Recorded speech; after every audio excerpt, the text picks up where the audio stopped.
Hello and welcome to Take Back Time. My name is Penny Zenker and I'll be your host.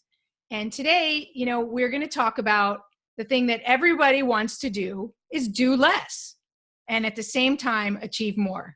Like, duh, of course we want that, but why can't we do it? So today we're going to talk to Ari Meisel. He's the founder of Less Doing. And, he's got the answers to everything, or at least that core question of what we're looking for. So Ari, welcome to the show. Thank you very much. Always a pleasure to talk to you, Penny. We've interviewed a couple times before, and I always, take away some new perspectives. And actually, I want people to hear about your story because I think it's really powerful in understanding the perspective shift that you were forced to have that had you, start to think a little bit differently. So, why did you get in on this mission and this passion around doing less? Yeah, I feel like it's like some of the best businesses like choose you, not the other way around. I was working in real estate development in upstate New York and just working a very, very hard sort of lifestyle, and was under a lot of stress. And when I was 23, I was diagnosed with Crohn's disease, which just really sort of knocked me down and made it pretty much impossible to work, to create that kind of an output. So I had a lot less time, a lot less energy to get things done. And after a long process of tracking, self-experimentation, I was able to get off all my meds and start to overcome the illness. But the real strides came when I started to experiment with and create a brand new system of productivity, which I would call less doing, as in less doing, more living. And the overarching idea there was to show people how to optimize, automate, and outsource everything in their lives and businesses in order to be more effective. And so wait, before you go any further, let me interrupt you for 1 second, because I want people to think about, because I think this is an area of a huge perspective shift, is what if for some unforeseen reason, and I want the people who are listening, think about this, all of a sudden, instead of having 8 hours a day or however many you take, 15 hours a day to work, let's say that you only have 4 hours. Let's just do, 4 hours. You have half a day. I know you might have even had less than that, but I want people to imagine what would happen in your perspective shift, in the way that you create priorities, in the way that you look at anything and everything that you do. Like, I think that in itself is just like an eye-opening wake up. Yeah. And so it's actually an important thing for people to think about, because so the number for me was more like an hour. It's crazy. Like, how do you get anything done in an hour? Well, so the question actually at that point really becomes, what aren't you going to do? Which is nice. So I love doing that experiment with people, because you say to somebody that works 9 to 5, for example, you say, look, you have to leave the office by 4 o'clock. What are you going to do differently? That's easy. Anybody will be like, oh, I'll skip lunch, or I'll shorten one call or whatever. But then you say that, what would you do if you only had an hour? It's a totally different way of thinking about it. And it's a dramatic change, right? And it's that dramatic change that creates you to think differently. Like you said, incremental change doesn't really get us to think differently. It's really dramatic change. Well, it's also, another way of looking at it too is, do you know Snap-on tools? I haven't heard of that. Snap-on? Okay. So Snap-on tools is, okay. You can't buy them anywhere. Basically, there's a Snap-on tool truck that goes just to professional garages and stuff. And they're some of the best tools that you can buy. They're gorgeous. They have all these wonderful sets. It's wonderful. And they're arguably some of the best tools there are. It's for me. For a card, or for a car rather, but if somebody wanted you to work on a spaceship with you couldn't use those tools, right? So it's just, those tools don't work in this scenario. Right. So that's the kind of thing. You have to come up with a completely new set of tools and completely new methods when that's the challenge. So that's a lot of my productivity advice, and a lot of the things that I teach people are very counterintuitive and very counter to what a lot of other productivity people teach.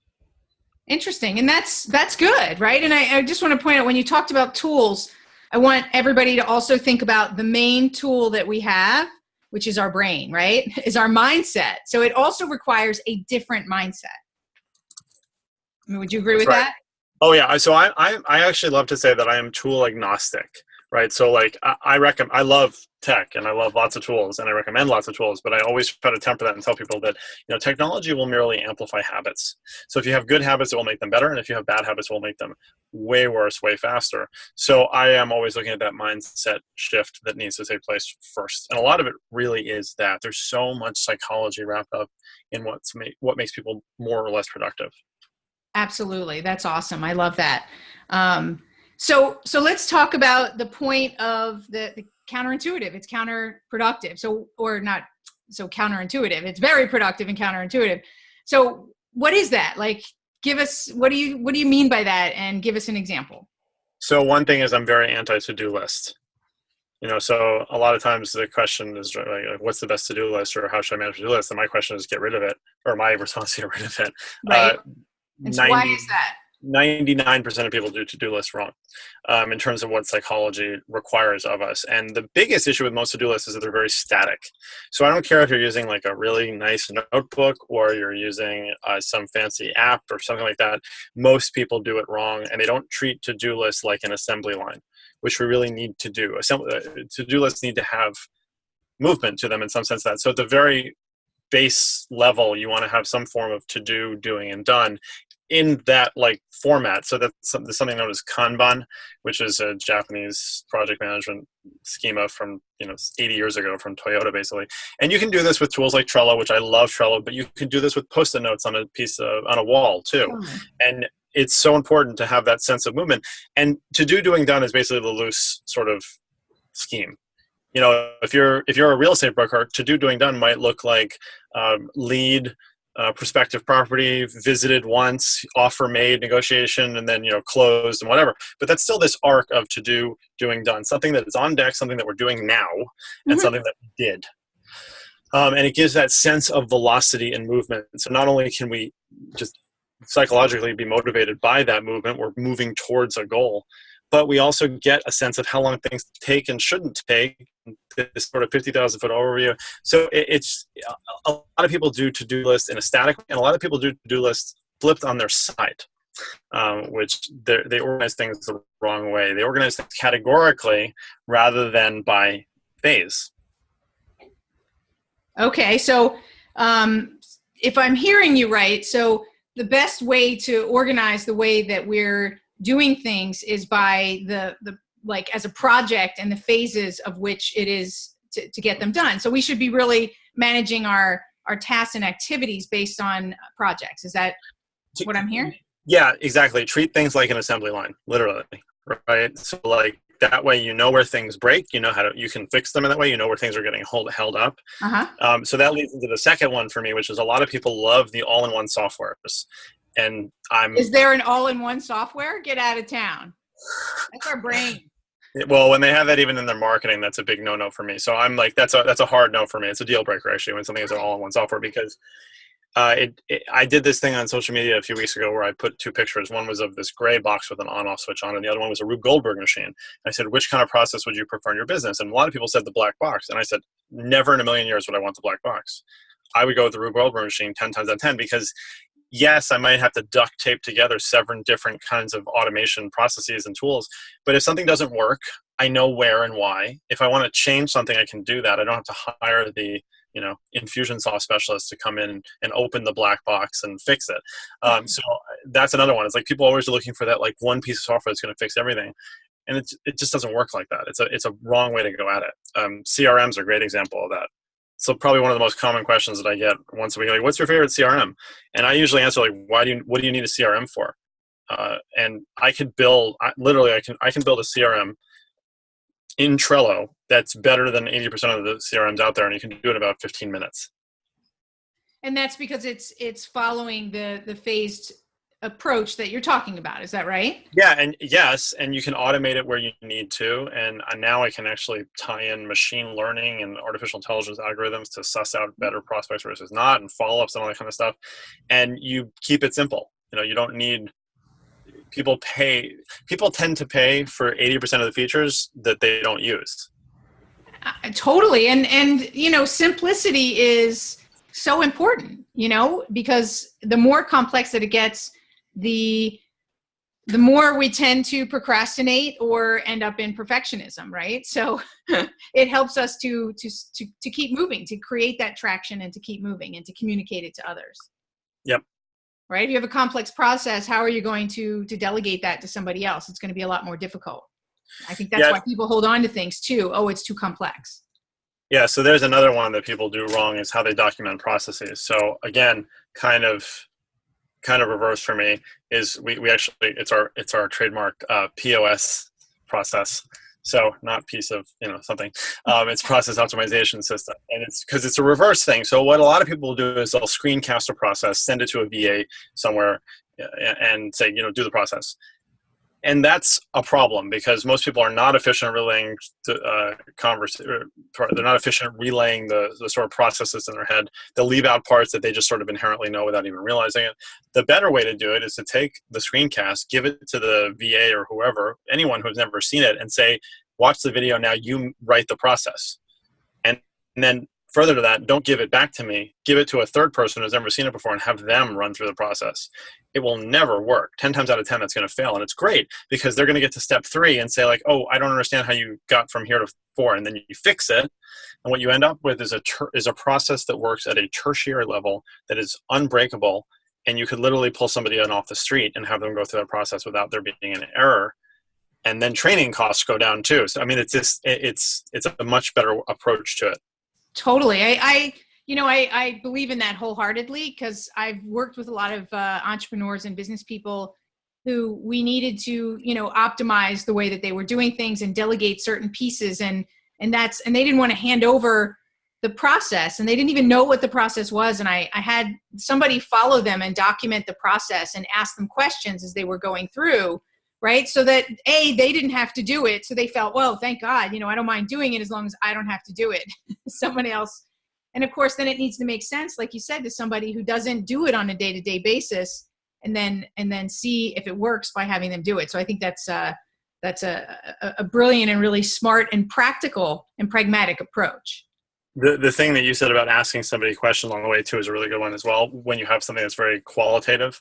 So every business, whether it's the founder, it's usually the founder, but not always, there's somebody who just like, they know how to pick a winner, so like they know, right. But it's in their black box. It's their black box, exactly. So I had this guy I was talking to was a lawyer, and he said that the biggest challenge in their business is that his father, who's the senior partner, is a huge bottleneck because all of the 6 junior partners have to basically have the senior partner review everything that they send out. And I said, have you ever documented a process for that? And he's like, oh yeah, we have a whole process for how we do that. I was like, no, have you documented the process for his review?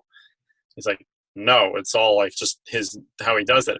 I was like, just watch him do it and ask him why he makes a change here or a change there. And then you have a process. Right, exactly. Some of the best processes are the processes in people's heads, right? The way they're experts in their space and all that experience is in there and they don't know how to get it out, right? So it is through those questions that people can ask that make them then think about it. Like, oh, well, actually what I'm doing is I'm looking at X, Y, and Z, and then, you break it down. Right. By the way, what do you have up there? You're going to be doing a pull-up? You have a bar above you? No, it's just my my shelf up here. Oh, okay. I was waiting for you to do a pull-up there, and I was I just like hang on it sometimes. Exercising during a podcast. I just hang on it sometimes. That's cool. Well, movement is important, right? Keep us fresh. Of course. So, I know you've dedicated so many years to this topic, and you've got some great books out there. Little Birdie has it that you have a new book coming out. What's it's called? Well, you tell us about it. So it's called The Replaceable Founder, and so it's actually my 9th book actually, and the focus really here is on business growth. So when Less Doing started, it was really around personal productivity, and there are 9 fundamentals to that system, which is what the first 2 books are based on. And now I've parlayed that into 9 fundamentals for growing a business, broken down into 3 main areas of communication, project management, and processes. And it's I've taught it as a course, and we've just seen really incredible results with the businesses that have gone through it. And a lot of it is about removing bottlenecks. And to me, I'm always trying to help people be as replaceable as possible without actually replacing them. And if you use that as a goal, you end up removing yourself as a liability from your company and everybody else. So I had a team of 7 people in my company 8 months ago, and now I have 3. And those four people replaced themselves, and the other 3 replaced themselves and then took on bigger things. Right. So we're always trying to make people as replaceable as possible. And one of the metrics that we look at with our business as well as our clients is something called days to departure. So that's basically how many days you notice you'd have to give before you could go on vacation. And for me, it's 0, which is really great. And it should never be more than 3 or 4, basically. So the replaceable founder really helps you get out of your own way and let the natural growth that should be happening happen. And that's coming out in a couple weeks. Oh, that's awesome. So it's coming out in a couple weeks. Yes. So, we're not quite towards the end. I want to pick your brain a little bit more, but where would they go to either reserve a copy or to get it when it's available? So the best place is to get on our mailing list. So people can actually go to less.do/penny. Less.do/penny. All right. Yeah. And so we have this blueprint that they can download there, but they'll get on the mailing list, and those are the people are going to find out first about when it's available. And it should be, I think, just at the end of September is when it'll be available on Amazon. Okay, awesome. And I want to, for you guys listening, you want to get on this list because, Ari, you think differently, right? And I think that is the way that people need to look at things. Like that's a really unique approach, is the days to departure. And the value that brings, well, we all know when we go on vacation, we get a lot more productive, right? So you get in that vacation mindset to all of a sudden say no to a lot of things that aren't really important and so forth. But that idea of that the goal is to replace yourself is so important, because very often I see as well is that the owners of business or people in key roles, they get caught up in the minutia and things that really they shouldn't be caught up in, because they're the creative thinkers. They should be the ones that are troubleshooting and innovating and being free and flexible. And they're not able to be creative and free and flexible when they're in the minutia. Then they see the same perspective as everyone else in the company. Right. And the only way to be able to get out of that, and I know that they do this in the military, and they teach that, because I was just did a presentation workshop, and they wanted me to integrate extreme ownership, and they talk about in the military how they do that so that the leaders aren't caught up in the minutia, and that they can see the project plan, right? The mission from a different perspective, so that they can identify where those bottlenecks are, for instance, and identify those things. So I think that's a super important point for all entrepreneurs and all business people to set up the processes and organize themselves in such a way that they can replace themselves. It's critical. Yeah. And go ahead. Again, if you're not replaceable, then you're a liability. It's just that simple. That's awesome. You're not replaceable. You're a liability. Love it. I got to write that down so that I can tweet it, because I'm not multitasking while we're talking. I'm fine by me. Women are better at it than men, so that's what they say. I'd like to agree with that, but the scientists tell us that nobody's good at it, right? That's true. Nobody's actually good at it. Yeah. So it's one of those things, right? And maybe we can talk about that for a minute. It's one of those things that feels good, right? And you feel like it's making progress, or that like it's making you more productive, but it's not. How do we deal with those things where our brain tricks us and makes us think and feel good about it, but at the same time, it's creating more mistakes and actually counterproductive? Multitasking, you mean?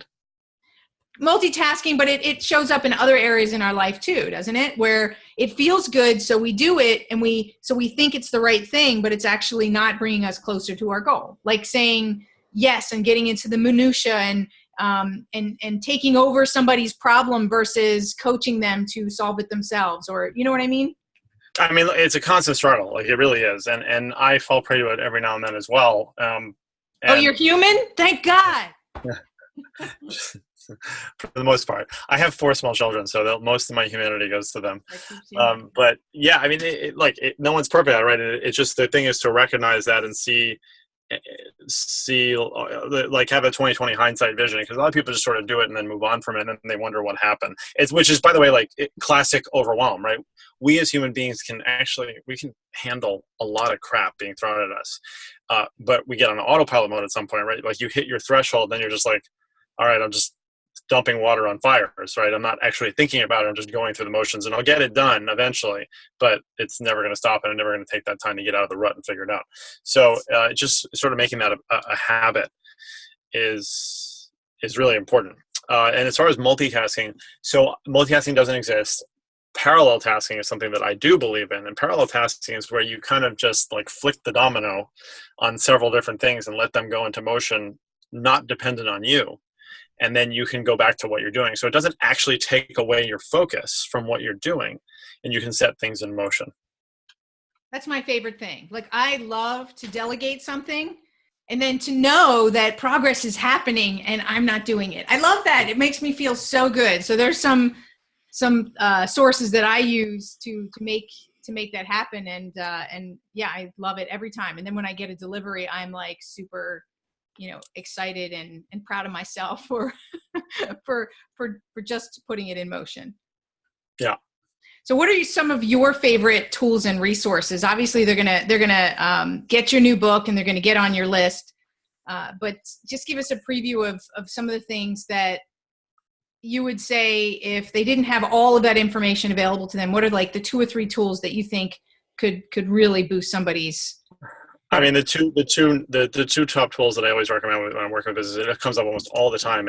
I mean, I just talked to somebody from a political campaign. I've worked with the Army. Like, there's all sorts of Trello and Intercom are the two sort of like game changers for me. Intercom is basically turns company communications into a team sport, basically. Wouldn't that be cool? So does that make it fun? Is that what that means? Yeah, I mean, it definitely like gamifies it. There's no question. And then Trello is just, in my opinion, the best project management tool there is, and you can use it. It's so flexible. You can use it as CRM. You can use it for actual organization, for team project management, for personal task management. It's pretty essential. That's awesome. And, I just did actually doing a new series with product reviews, right? So that people can hear from people, not from the company that's producing the product, but from people who are using the product and how they're using it and what they're getting out of that. So how do you personally use Trello, for instance, that like if you say you use it for CRM, give us some insight as to how that's set up and how you make that work. So, so I have 3 main Trello boards that I use. One is called Tech Talk Tuesday. So I do this thing every 2 weeks called Tech Talk Tuesday, which is like the newest productivity tips, articles, studies, apps that I found. And all of that is automatically populated for me by a machine learning algorithm that I created from a company, a service called Monkey Learn, which is an amazing thing. So Monkey Learn basically will look at blog posts from 200 different websites, as well as Product Hunt and a few other things.